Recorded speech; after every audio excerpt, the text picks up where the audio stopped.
Very good evening. I'm Mark Seal with your Lime Sports World. The West Indies have suffered a big blow to their bowling staff. The International Cricket Council has suspended off-spinner Shane Shillingford from bowling in international cricket after his action was found to be illegal. Now, part-time off-spinner Marlon Samuels has also been prohibited, but only from bowling his quicker deliveries. The pair were reported for suspect actions on November 16th during the second test against India in Mumbai. They underwent biomechanical analysis in Perth on November 29th before the start of the current series against New Zealand. Now, Shillingford has taken 6 wickets at 42.66 in the first 2 tests against New Zealand, but will now not be available for that final match in Hamilton, which starts on Thursday.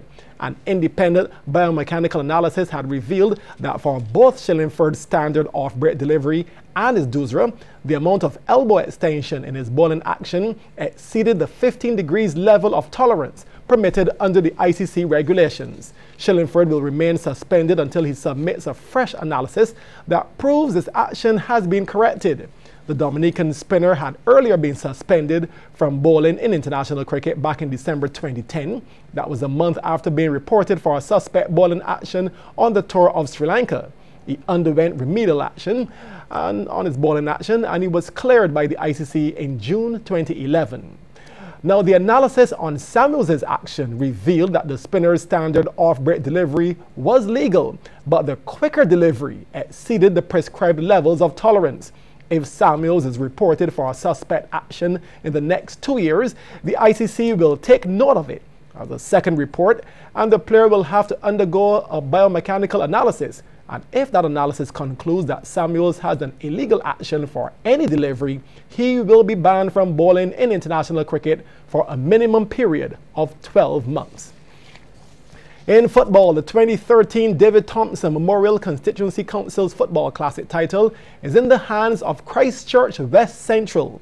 The new champions defeated St. Michael's South East 2-1 last night in the final at Kensington Oval, and they won the grand prize of $30,000.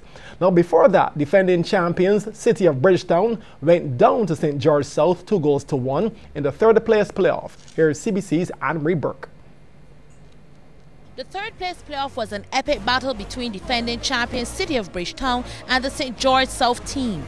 In the 23rd minute of play, the first goal will be on the cards. The St. George player is brought down just outside the box and the free kick awarded. Stepping up, the veteran Gregory Lalu Goodrich, who curls it into the back of the net. Now that was a beauty.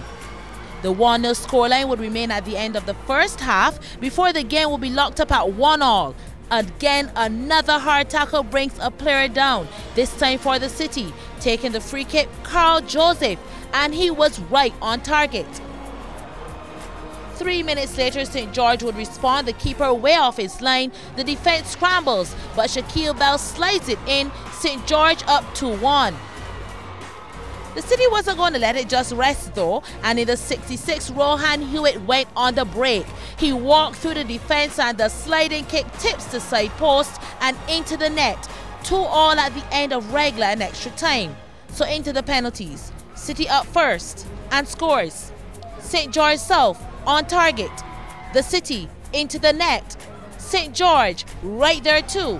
But from here the City faltered, missing not 1, but 2 penalties, so St. George South had the final say.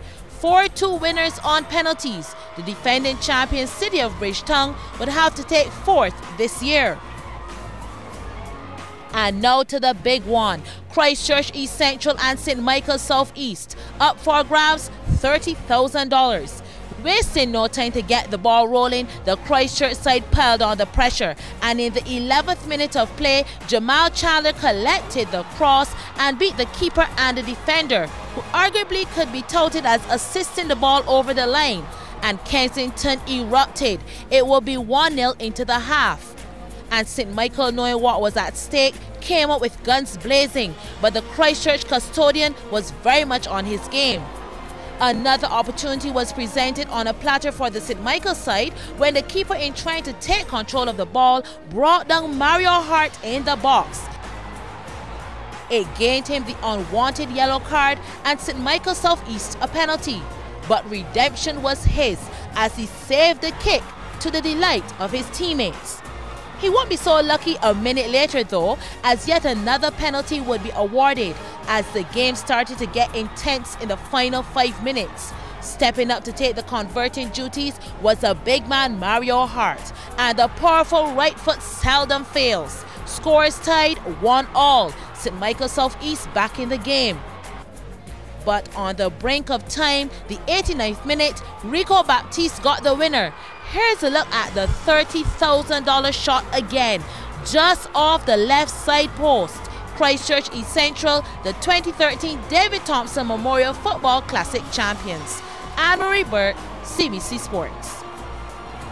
Now, as the Caribbean Broadcasting Corporation celebrates 50 years, we take time to honor those who have been of service to the CBC, as well as to Barbados in various sports. Tonight, CBC's Anne-Marie Burke will focus on a former junior national netballer who incidentally works crunching the numbers here in the Pine.